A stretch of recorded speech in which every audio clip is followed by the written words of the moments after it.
Hi, Daniel Hayes here. Look, I just did a video blog and I just cancelled it. I just, you know what? I was just dribbling too much. To be blunt, I was just dribbling too much shit. The bottom line: here's how to grow a business. This is how I've grown a business. Now, I can take myself out of the business tomorrow and I'll still write what I wrote last month, probably a bit less, a bit more, and so on.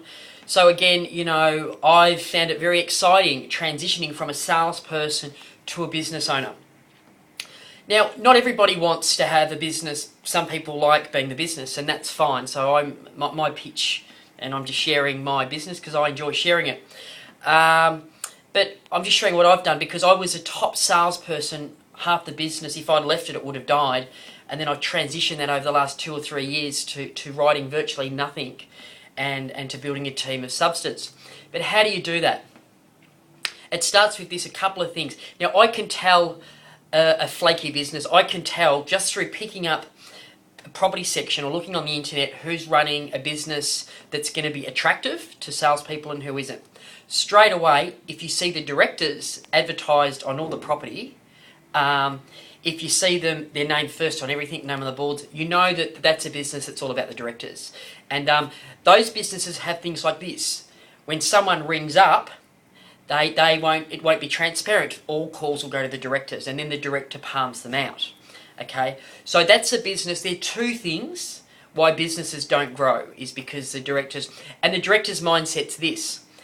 You know, I can't step out of the way because the business will die because you guys aren't stepping up. So there's three things they do. So mindset, I can't step out of the way. So they blame their team. They control all the appraisals that come through the business, and they put themselves first in the newspaper. So they do all those things. They also say this thing too, and this is so true, and this is why I'm redoing it, because this just blows me away. They make statements like this: but if I invest all this time and energy into them, you know, they'll leave me and open up as a competitor. Guess what? They will. I've had it happen. I have a Ray White next door, which I used to own, with most of my team. It happens. Get used to it. That's business. That's real estate. I would like to think with the guys that I've lost, I've had 2 or 3 or 4 good years with them, and they've certainly made me a lot of money. Nothing's forever. So yeah, that happens as well. And there'll be people that I'll be working with that have their own dreams and aspirations. Why should I have all the fun, you know, as running the business?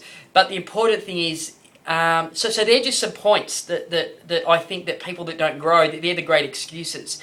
And point 5 really is the problem isn't with the brand, isn't with the name of the company, it's the person running it. I mean, you know, want anyone to blame, get a mirror, blame yourself. And I think until you're prepared to take ownership of that, you'll never change. The business will always be the same. So I've changed all of that about my business. And I get great fulfillment, and I'm working with Andy Ingham at the moment. Michelle Winkle was my PA, Sarah Stanford was my PA. I've had a number of PAs that have successful careers in real estate and have stayed with me. So I bring them up that way. But what happens is, because people know that I run a very, very fair platform in real estate, I attract good people.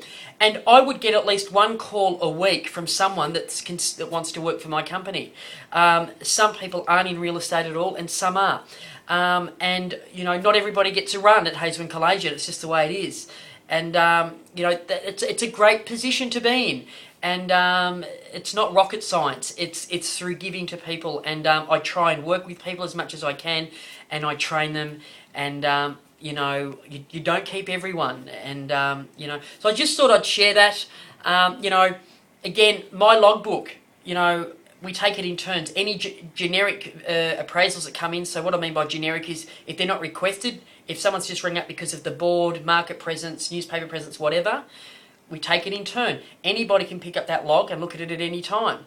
And, you know, there's just a transparency in this business.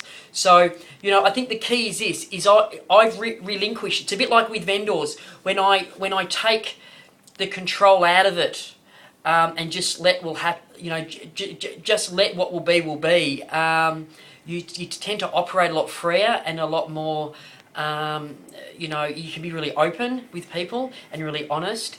And look, it all stems from this, just trying to do the right thing by people and trying to run an honest business. And look, I get it all the time. I have an interesting reputation in Geelong. Anyone that works with me tells me about what people are saying about me, and I hear it all the time. You know, but people only know the Daniel Hayes that work with me. And it's none of my business what my competitors say about me. I could not give a rat's ass. And that's business. So, I just thought I'd share the video blog with you today. Thanks.